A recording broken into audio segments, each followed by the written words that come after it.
เราจะต้อนรับทุกท่านเข้าสู่การประกาศผลผู้ที่จะได้เป็น Miss and Mr. Teen ลาว 2025 ข้าพเจ้าขอขอบใจกับผู้ร่วมเดินทางทุกท่านที่ได้เดินทางไปพร้อมกับพวกเขาขอขอบใจสถานที่งามๆที่นี่ Holiday Inn and Suite เวียงจันทร์และ Crown Plaza เวียงจันทร์ขอขอบใจทีมงานเบื้องหน้าและเบื้องหลังที่ก่อให้เกิดงานครั้งนี้เกิดขึ้นข้าพเจ้าขอประกาศฝ่ายซ้ายห้องอันดับ2ได้แก่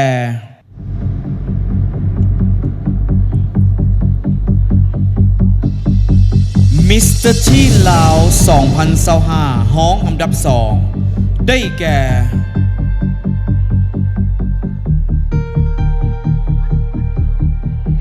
มิสเตอร์ทีนเสกอง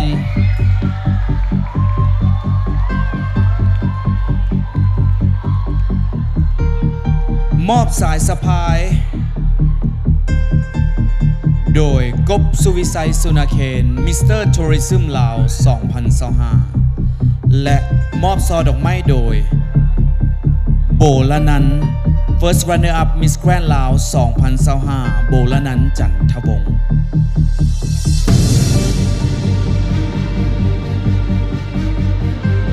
Second Runner Up Miss Teen ลาว 2025 ได้แก่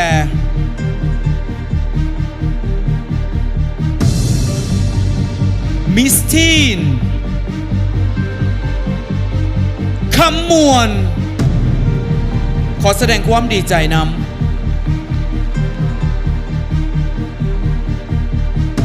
มอบสายสะพายโดย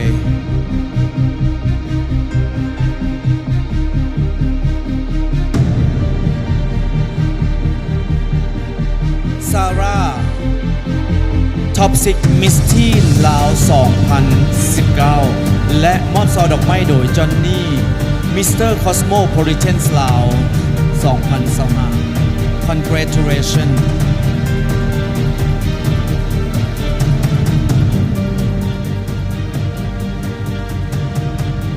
มิสเตอร์ทีนคำมวลและมิสเตอร์ทีนพงษาลีเซินกลางเวที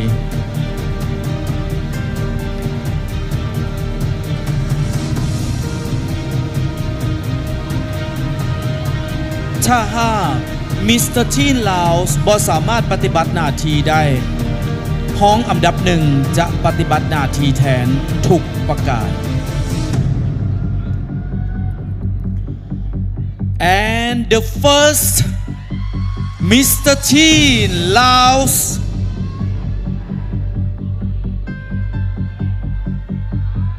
ได้แก่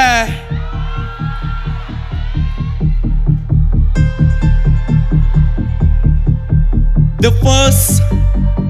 Mr. Teen ลาว 2025 ได้แก่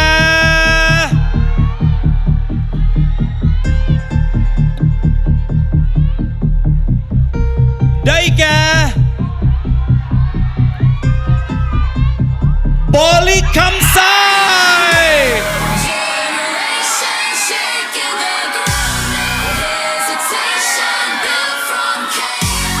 Congratulations to บอลิคำไซมอบสายสะพายประจำตำแหน่งโดยเบียร์พุทธวรอินทวงศ์ President of Miss and Mr. Teen ลาว 2025 และมอบซอดอกไม้โดย Reigning Miss Universe ลาวมีภูพิรัญญาทิพย์พรหมวงศ์นี่คือ Mr. Teen ลาวคนทำอิฐในประวัติศาสตร์นั่นหมายความว่าพงษาลีคือ First Runner Up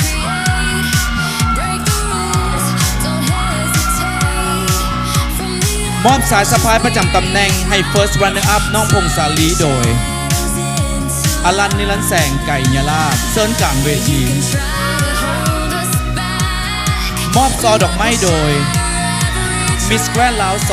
2024 ปีใหม่สุขสวรรค์วงศ์สมภู Congratulations ทั้ง2คนอีกครั้งหนึ่งและตอนนี้เหลือ2สาวงามนครหลวงเวียงจันทร์และอัตตปือ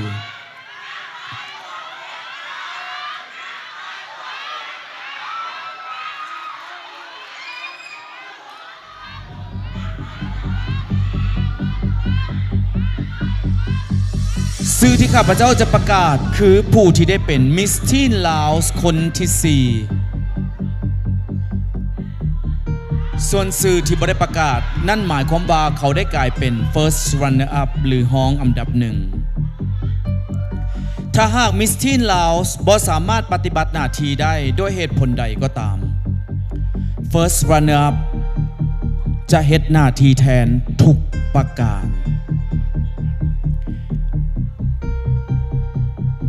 Miss Teen Laos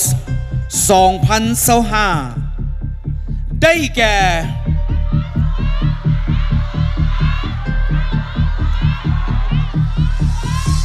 and the new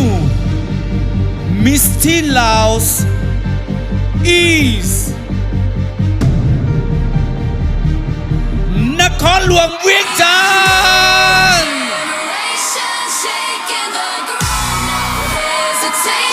นั่นหมายความว่า First Runner Up คือ Miss Teen อัตตปือมอบสายสะพายประจำตำแหน่งโดย Miss Teen ลาวคนจำอิดโสรยาลีนพรดี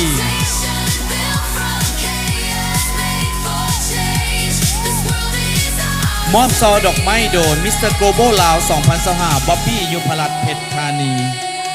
และมอบมงกุฎโดย Miss Teen ลาว 2022 โบวันวิสานามเสนา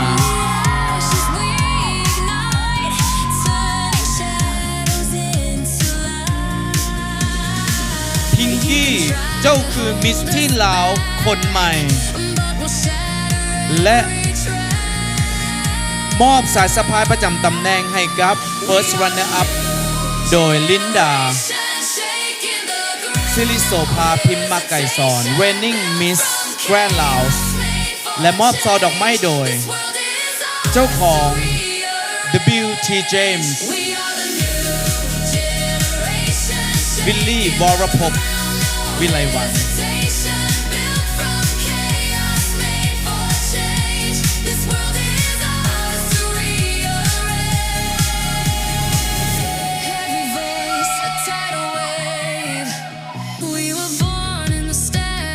Miss Teen ลาวคนใหม่และ Mr. Teen ลาวคนใหม่หยับเข้ามาใกล้ๆกัน Please take your first walk as Miss and Mr. Teen ลาว 2025 นี่คือวัยหนุ่มลาวผู้ทรงพลังทรงเสียงให้กำลังใจพวกเขาเจ้าพวกเขาบ่สามารถดำเนินการมาถึงนี้ได้ถ้าขาดพลังที่ยิ่งใหญ่ของพวกเขา